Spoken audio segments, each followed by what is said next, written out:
Pensar no conceito de moda vai fazer sempre a gente primeiro pensar na sua expressão mais comum, que é o vestuário. E esse vestuário, pensando como um diagnóstico da mentalidade de um tempo, como forma de expressão material da cultura de determinado grupo humano, é um dos elementos que compõem essa estrutura de produção de sentido e significado que é a moda.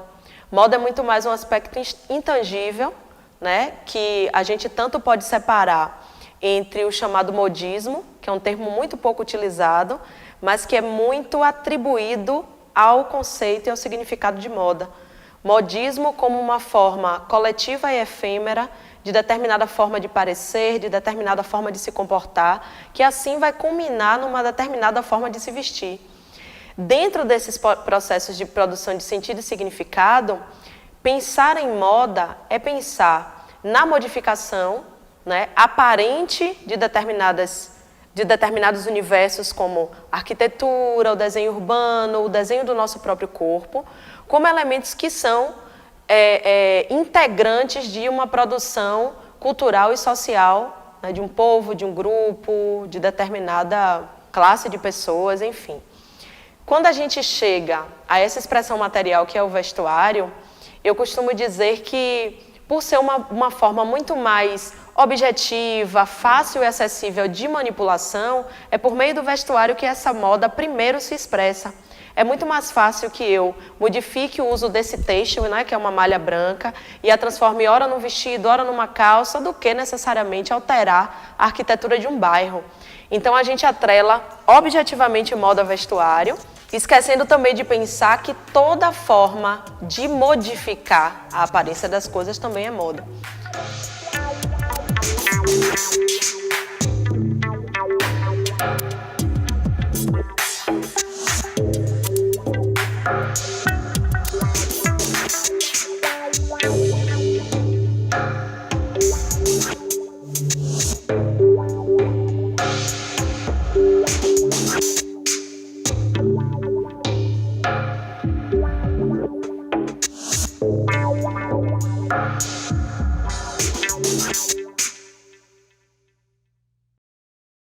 Dentre essas formas de expressão da visualidade, o vestuário, como aspecto central da moda, acaba concentrando a criatividade dos estilistas. Tem um aspecto que é pouco debatido no universo da moda, que é pensar em tendência, pensar em produção de determinada forma comercial de utilização da moda. Muitas vezes é muito mais o papel do jornalista de moda, da jornalista de moda, do que de criadores e criadoras. E é aí que fica um pouco da dúvida entre o que seria moda e arte, né? Eu lembro que um conceito que me incomodava muito na época da graduação, eu sou graduada em letras com inglês, e a gente estudava muito o conceito de arte para pensar em literatura. E eu ouvia muito que a arte ela é reconhecível a partir da sua gratuidade. Se determinado objeto ele tem uma funcionalidade, se ele vai ser utilizado de maneira objetiva, ele perderia o seu caráter artístico. Então, caberia à moda apenas um espaço de arte aplicada, né? Arte aplicada ao vestuário, arte aplicada ao mobiliário, etc. e tal. Eu ainda não compreendia que o que me incomodava eram os recortes de classe social, de raça, etnia, de gênero e sexualidade que estavam ali embutidos.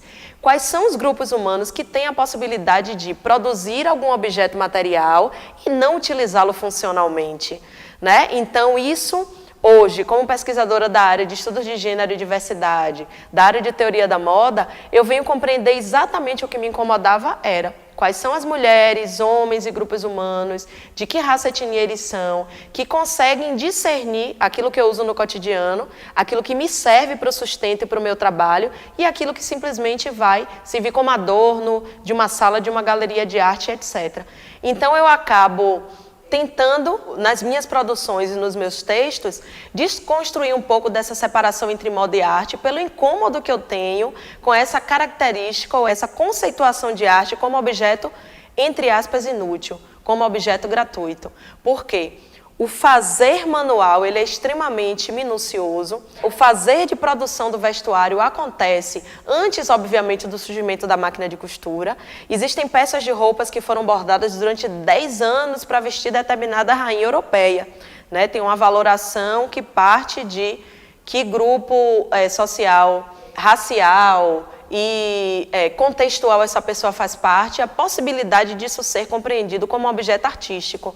Mas quantos outros fazeres indígenas com suas pinturas corporais e adornos, né, feitos com miçangas, por exemplo, do povo Maasai do Quênia, que são extremamente minuciosos, mas também repetidos, né, e que assim serão chamados pejorativamente de artesanais, como se artesanal fosse aquilo cujo processo e resultado fosse previsível e arte fosse aquilo cujo processo e resultado fosse um processo de descoberta individual, subjetiva e muito característica ao dito criador, criadora, que é esse artista.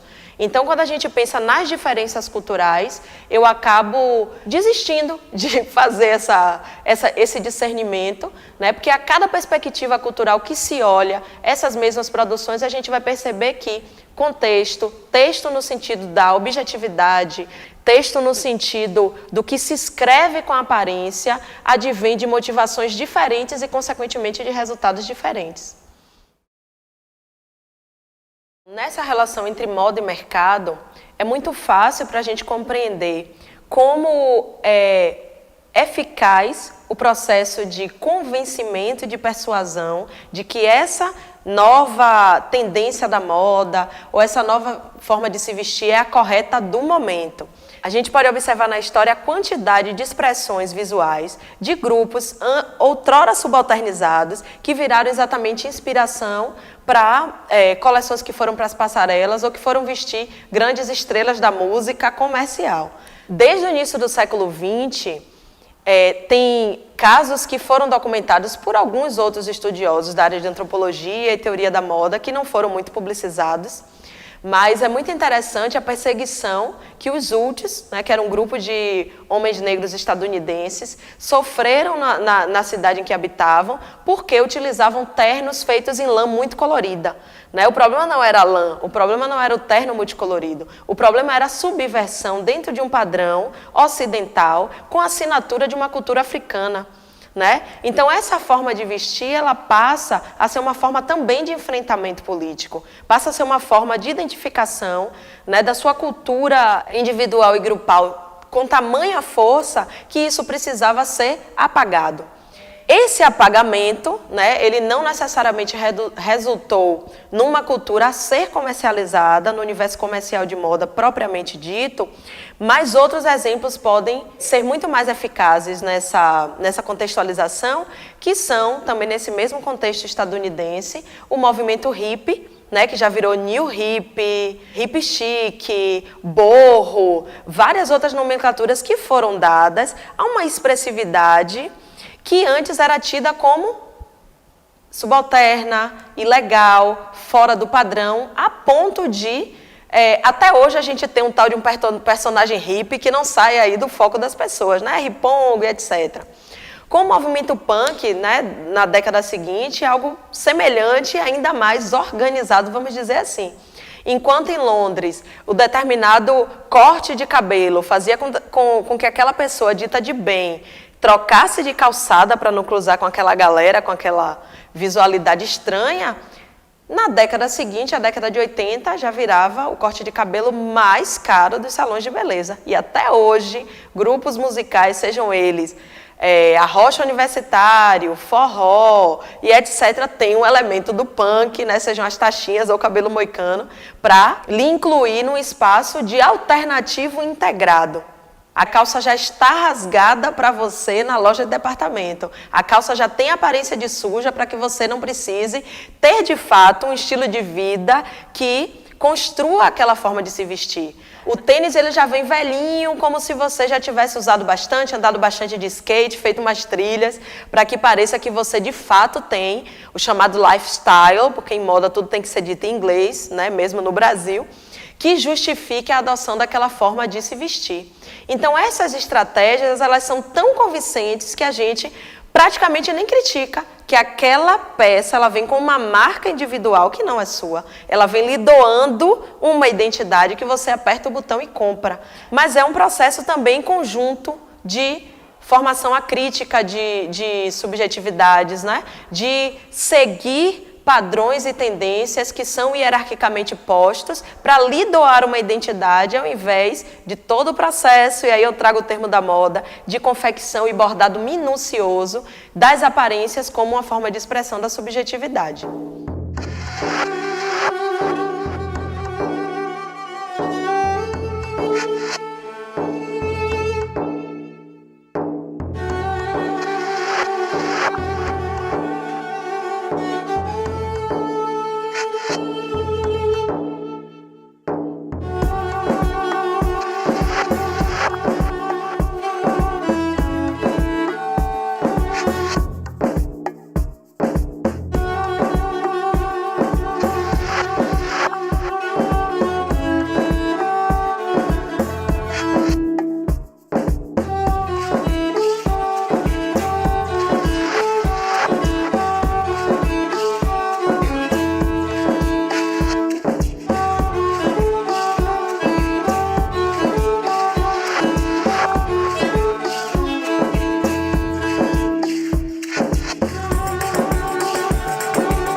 Construir um trabalho que seja comercial, mas que tenha algum tipo de valor cultural, né? Então eu enfrento algumas dificuldades de produzir um produto que é caro, porque essa mão de obra é cara e precisa ser valorizada, ao passo em que o grupo de consumidoras aqui existentes não avaliam necessariamente com autonomia aquele produto, né? É muito mais fácil você vender um produto cuja repetição ultrapassou 100 peças iguais no shopping center, do que você vender uma peça única e exclusiva para aquela cliente que está buscando apenas se vestir.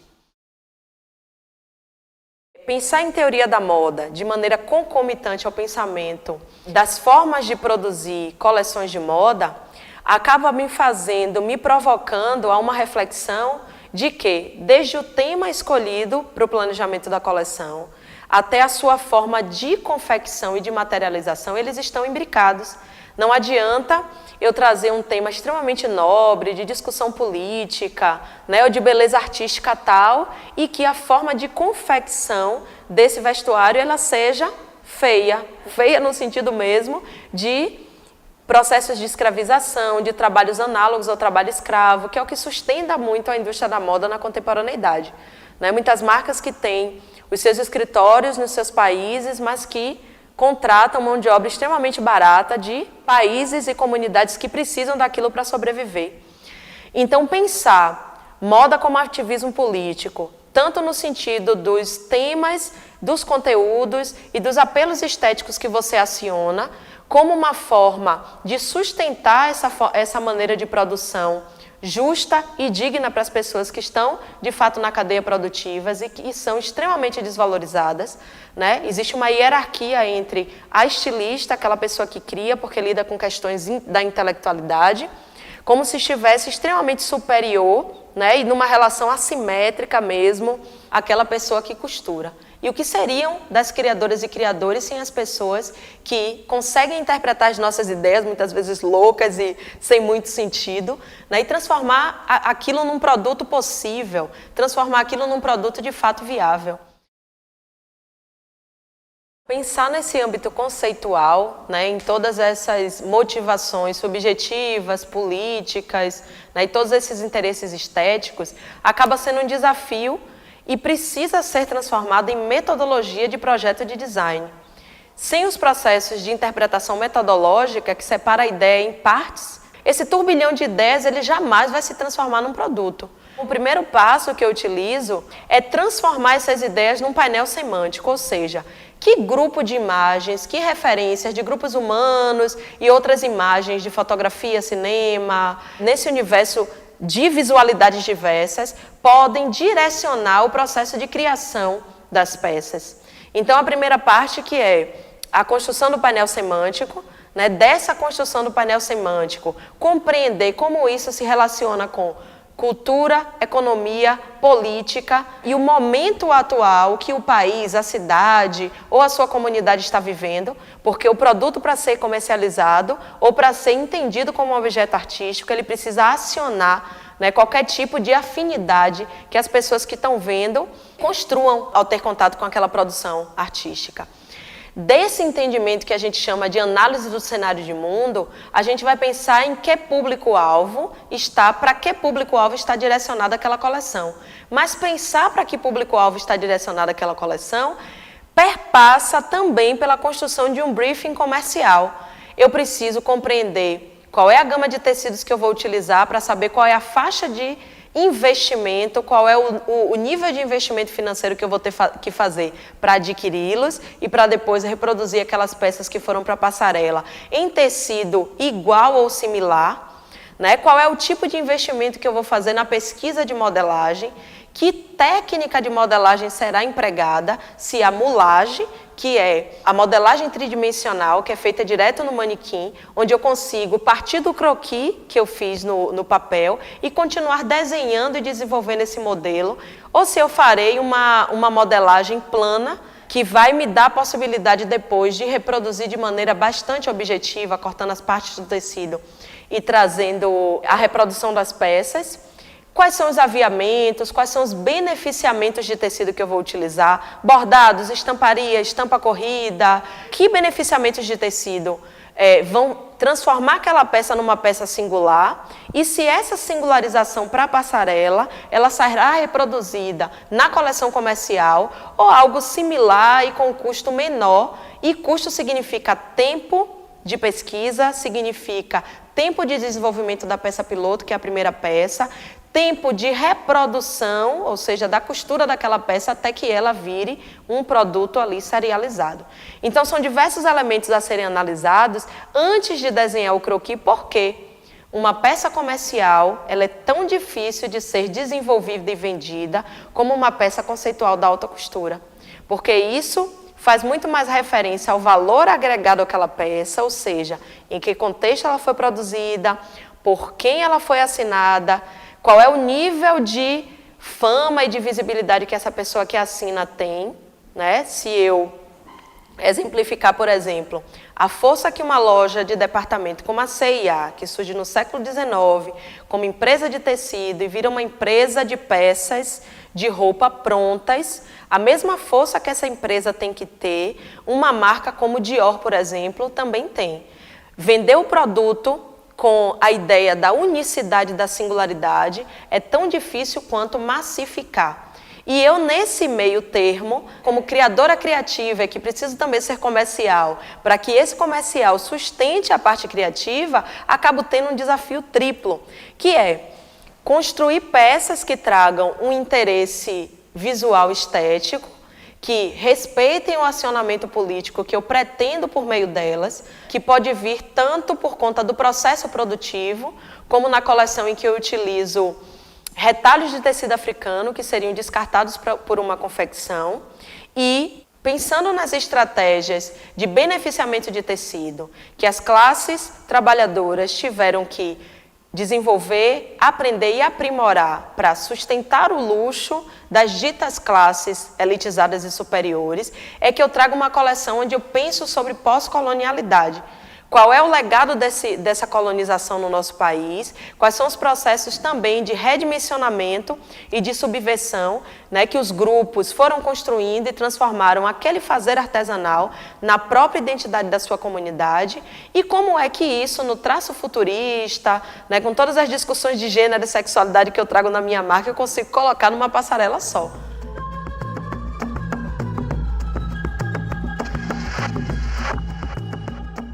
Quase que 99% das modelos com as quais eu trabalho são modelos negras, muito embora, depois de uma trajetória de subversões, de performances nas ruas, de fechações, como a gente chama, eu venho estudando um processo de subversão dentro do padrão. Como é que eu posso penetrar nas semanas de moda, como é que eu posso aparecer em determinadas revistas onde mulheres negras e modelos negras nunca apareceram, exatamente aquela modelo dentro do padrão, muito magrinha, muito jovem, jovem, muito dentro de um padrão de beleza ocidental, né, bem estreito, e ao mesmo tempo essa luta política seja escutada, né? Então existe um processo de negociação que é também objetivo, existe um processo de negociação que é também estratégico. Não adianta uma subversão completa e zero de notícia, porque a gente não muda a impressão que as novas gerações e suas demandas terão a partir daquilo que é produção de moda.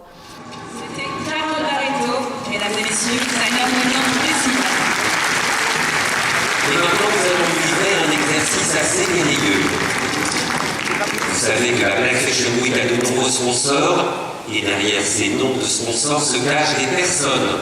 Ces personnes sont dans la salle. Je vous demande, mesdames et messieurs, d'applaudir, s'il vous plaît, Café de Paris. Où est Café de Paris? Levez-vous, s'il vous plaît.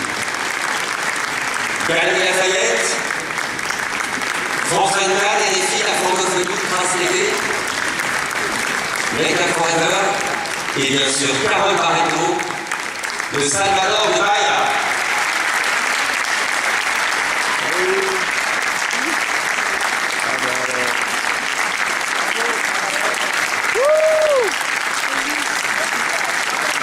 Bravo! Obrigada! Não que toda estilista tenha a obrigação da quebra, a obrigação da subversão. E subverter também é muito difícil. A maioria dos estilistas que conseguem visibilidade a partir de determinadas estratégias de subversão estão no mercado há mais ou menos 30 anos. E as marcas menores, além dos custos muito altos para sustentar um desfile de moda, uma viagem internacional para apresentação de uma coleção, ainda existe a falta de apoio, né? Esse nome ainda não é tão forte para que ele seja, para que eu invista determinado recurso.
Os temas que eu recorto para a construção das coleções geralmente tocam em questões que vão provocar uma reflexão sobre a minha ancestralidade. É um discurso muito acionado no feminismo negro, no feminismo interseccional e que me fez, a partir desse posicionamento político, compreender definitivamente a demanda de falar de mim e por meio da reflexão sobre mim, sobre minha trajetória, do que significa o meu corpo politicamente, com esse cabelo, enfim, andando por aí, como eu também posso acionar reflexões sobre trajetórias e histórias de vidas de outras mulheres.